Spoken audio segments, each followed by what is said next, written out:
Okay, here we go. This image was taken about 20 years ago in Maryland, near where I was teaching at the university. And this is a second growth forest on state land. And it was a forest that had recovered from its original cut and recovered naturally and had all sorts of different species growing there. So these were oaks, and these are hickories, and these are black gum and sweet gum and beech and pine. And these were all being taken down, and what was going to go in place here was a pine plantation.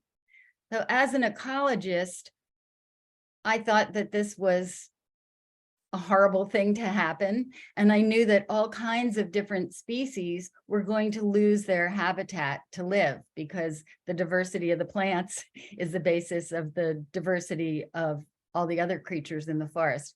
But as a university professor, I thought, well, what can I really do about that?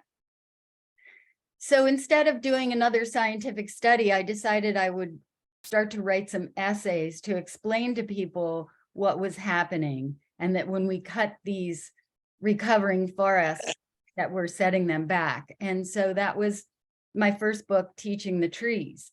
And one of the essays in that book was called Old Growth Air, because I went to visit the closest old growth forest that I could find to my university. It was about 60 miles away.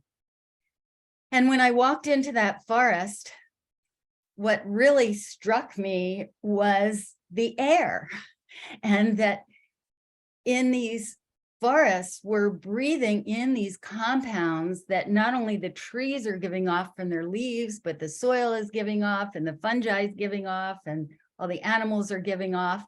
And that this air can change our mood and can affect our health. And really, this chapter was the beginning of the forest bathing movement, because although the research had been done before then, that was the research I was sharing about in the book, it hadn't yet entered the popular lexicon as it did with this book. So I would hear from my readers, and they'd say, oh, I look at forests differently. But the number one question I got was, where is that forest? Can I go to visit that forest? And I realized that there is a hunger for people to experience these old growth forests for themselves. And in the West, that tends to be a little bit easier, because the older growth forests, some of them are in national parks or more advertised. But in the East, it's very difficult to find where some of these places are. So my second book was a visit to one old growth forest in each of the 26 eastern states in the US. So I visited an old growth forest, told exactly how to get there so people would know, and made the case for leaving some of these forests. And as part of the research for that book, I came across these graphs, which I'm sure many of you have seen before, and they are the very sad story of what has happened to the old growth in this country. And these graphs, the top three, were made in 1925 by the first head of the US Forest Service. So you can see top left is the old growth forests in 1620. Now, these are really rough. Of course, there were native peoples here then, and they had clearings for crops and their settlements, but the majority of the forest would have been old growth. You know, some forests had been disturbed through tornadoes or ice storms or fires, but the majority, again, in the black would have been old growth. But then with European settlement by 1850, a lot of that old growth forest was being cut, cleared for agriculture. The timber was, much of it, sold to other countries that had already cut their timber.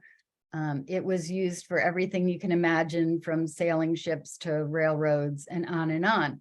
But see there, in the 1850 map, in the West, a lot of the old growth was still standing because that Western expansion was just happening then. But in the next graph, the area in 1920, you can see that a lot of the old growth in the West was being cut then too. And actually, at this point, there's only 5% left of our original old growth forest in the West and 1% left in the East. And the bottom graph are just estimates of the old growth forest left today with those little bits. So this information can be very depressing, can be a downer. We can tend to blame future generations, but instead I kind of searched and asked myself what could be done starting now to reverse the destruction and improve the planet for future generations, right? I feel like the generations previous to us didn't do all they could, but now it's up to us to do all we can. So what can we do? And these were the questions I was asking myself as I was driving around to these old growth forests in the East. And I thought, well, one thing we could do would be to make sure that there's at least one uncut forest in each of the counties where forests can grow. So that idea came to me while I was on these travels to the old growth forests. And I had no idea how many counties there were in the US. And I got home and I Googled, and this is the map that came up. And I thought, wow, this is going to be a big job. The colors on the map represent different forest types. And I knew if we were going to do this to save at least one forest in each county that would be open to the public and never logged again, that I was going to need help, financial and otherwise. And in that case, I would need to form a 501c3 organization to get the financial help to enable us to staff a project like this. And so that project started in about 2011. And that was when I left my teaching job, as Jennifer said, to start the Old Growth Forest Network. So our estimates are that about 2,370 counties can support forest growth. So that is our goal. And here's what that would look like. So for instance, California, I know many people on this chat today are joining from California.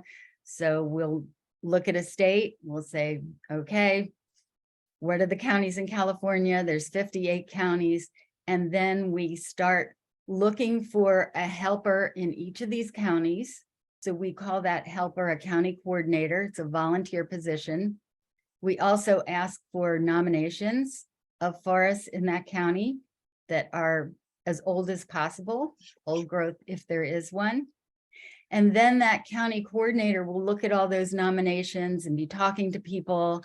And then once they come up with their recommendation, then we make sure that it is protected. And if it's not, then we try to assist in that protection. So the forests that are chosen in each county can be federally owned, they can be state owned, county owned, city owned, they can be owned by a nonprofit or a land trust. We even have a camp. We're looking at some churches. So that's one of the things that makes this project unique, is that there's all sorts of different ownerships. We're just selecting the best, most protected, open to the public forest in each county. So here's where we are in California so far. I'm just using California as an example. We have 20 forests in the network in California so far. And yay, it's one of our states with the most forests. You probably wouldn't guess the other two, and they are Ohio and Pennsylvania. And Ohio and Pennsylvania are kind of in a competition with each other because they each want to have the most forests. And one week it'll be Ohio and the next week it'll be Pennsylvania as we dedicate or induct more forests into the old growth forest network. So this map shows in gray, these are the counties where we don't have a county coordinator, we don't have any nominations. We welcome anyone to nominate on our website, which I'll talk about in a minute, or to sign up to be a volunteer county coordinator. So then in yellow are the counties with nominations. The red stripes show the places where we do have the county coordinators, and the green show the forests that are already in the old growth forest network. So for example, in Santa Clara County, we do have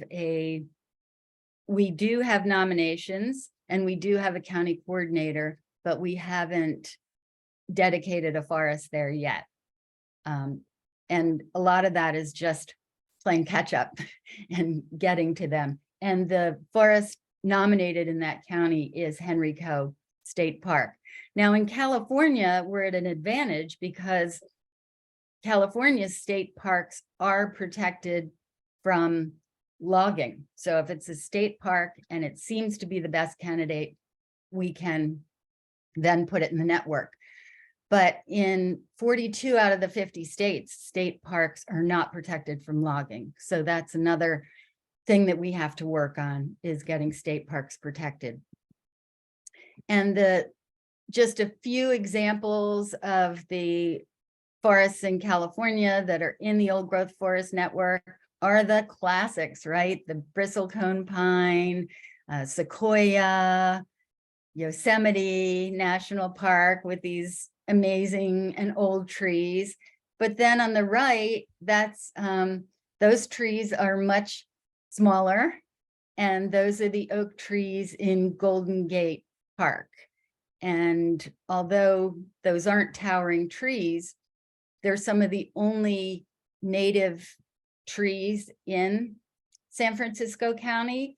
And our research showed that these trees are growing from the original rootstock. So this was old growth forest there of oaks, not huge, but during the great earthquake, a lot of people went to this area and camped out and cut the trees to use as firewood or to build makeshift shelters.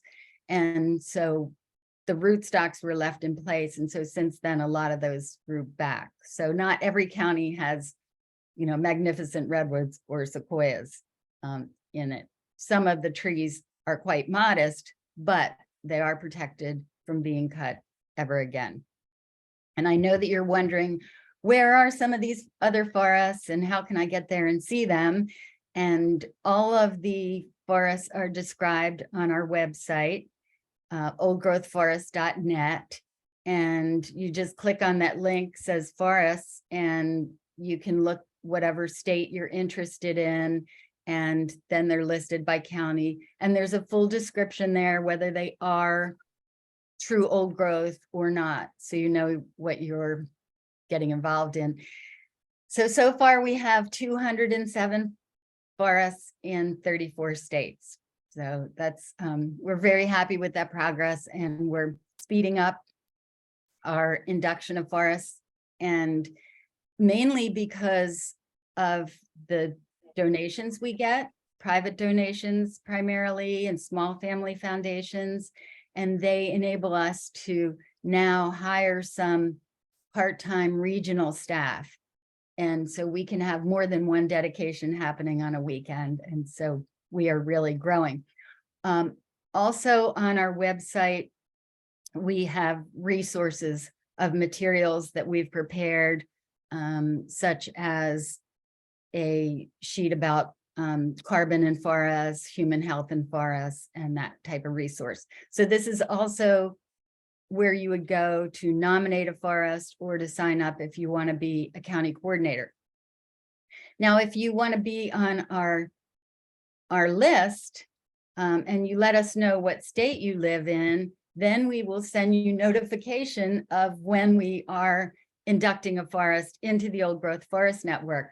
So Saturday morning, 10 o'clock, is the Calaveras Big Trees Park.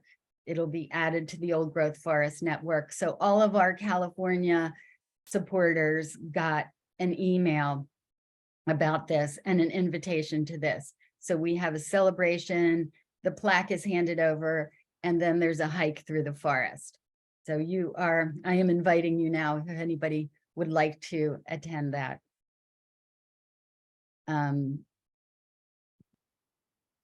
Now my next book, so in addition to creating this network, which is really our main priority, but at the same time, we're also educating people, and we're also trying to make change, and we're speaking out for threatened forests.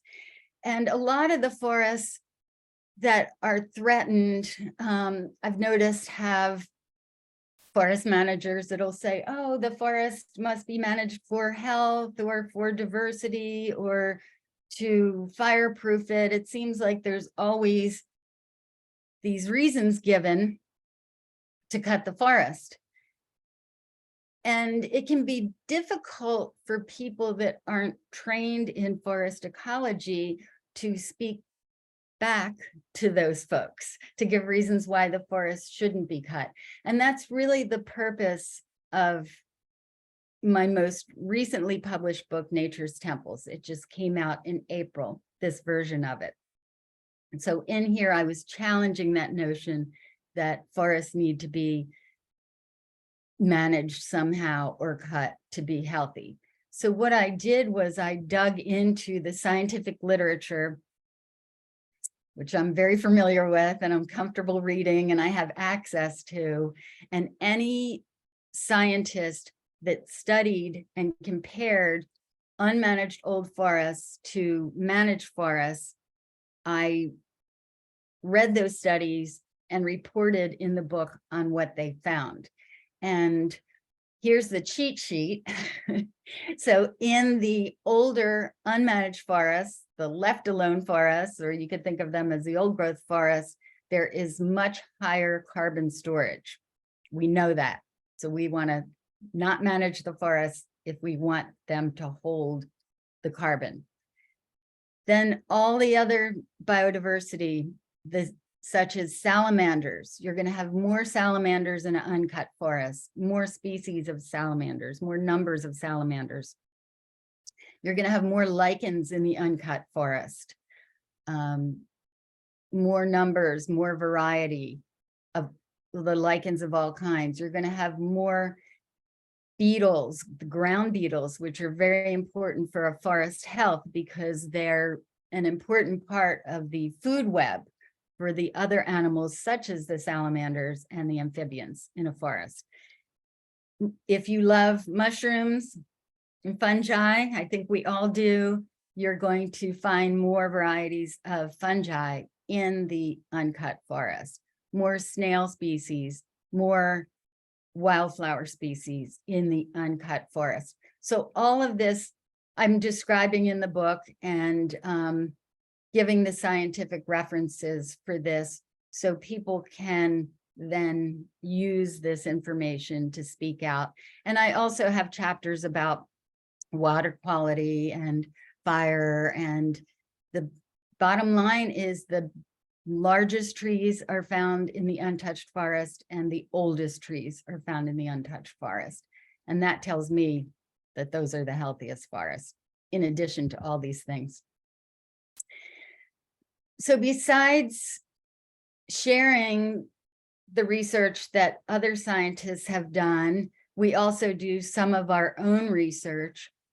And one of the things that was happening, especially in the Southeast, Northeast, Midwest, is this push to cut forests to create early successional habitat.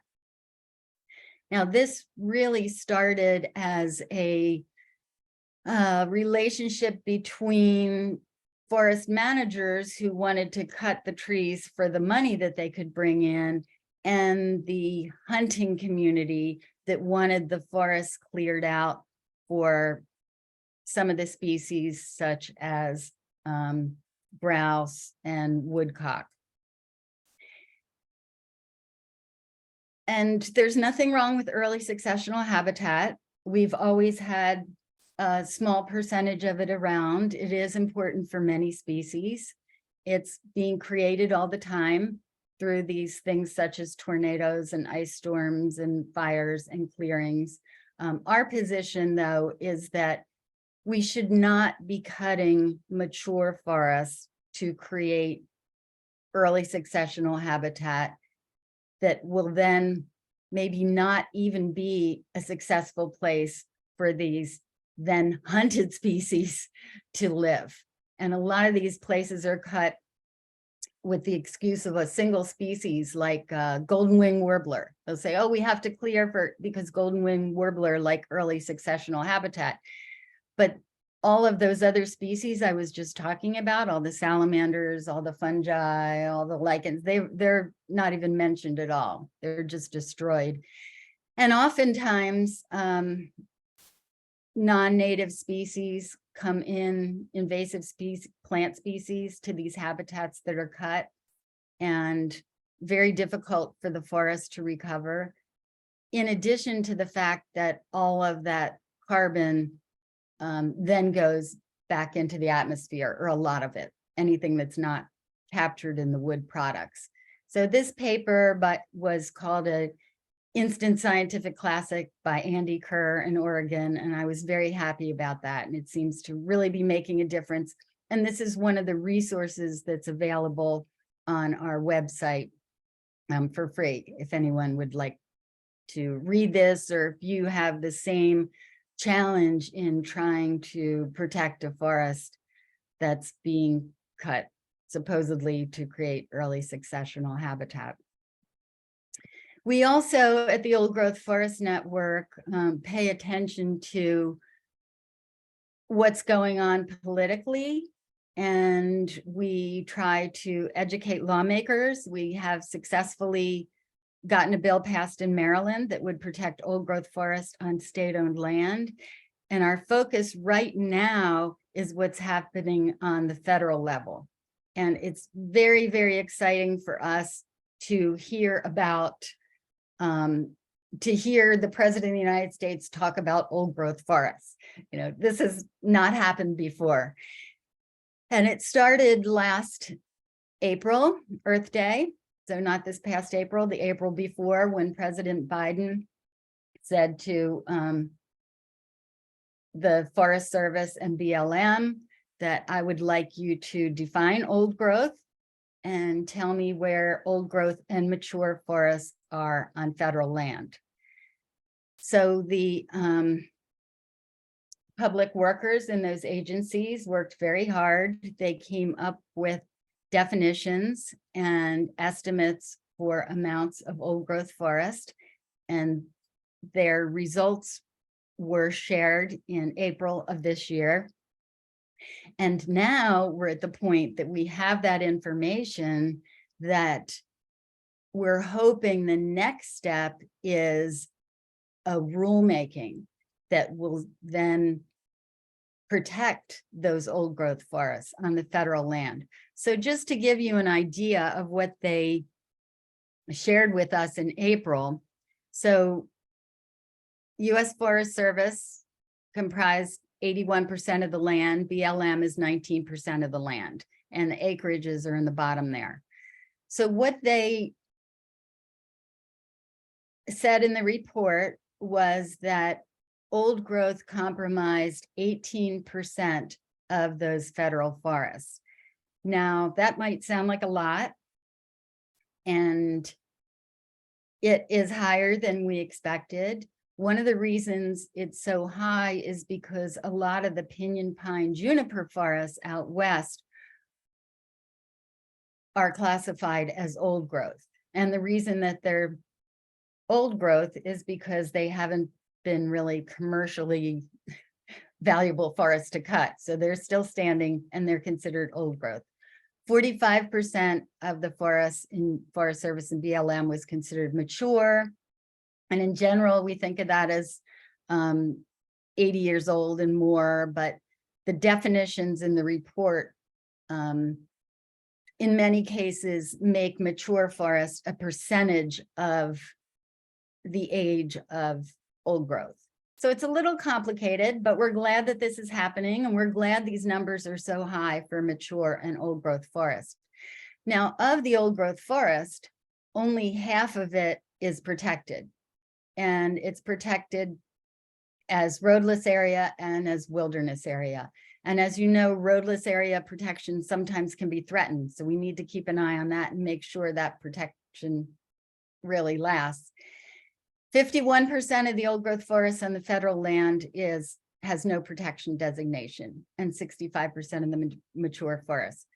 So I'm wrapping up my talk, but at this point, the important thing right now for all of us is to weigh in and say that we want all of our old growth forests and our mature forests on federal land to be protected and to stay standing as carbon reserve and also as biodiversity reserve. So we all need to do this together, right? The comments are due for the BLM by June 20th, and we're going to give you an opportunity to comment in a minute. But we're hoping for at least 500,000 comments. This is our moment to make a difference for the federal old growth forests. And I will wrap up my talk now and hand it over to Kristen, who will tell you how you can comment, and then I will take questions. So thank you, everyone. Thank you for your attention.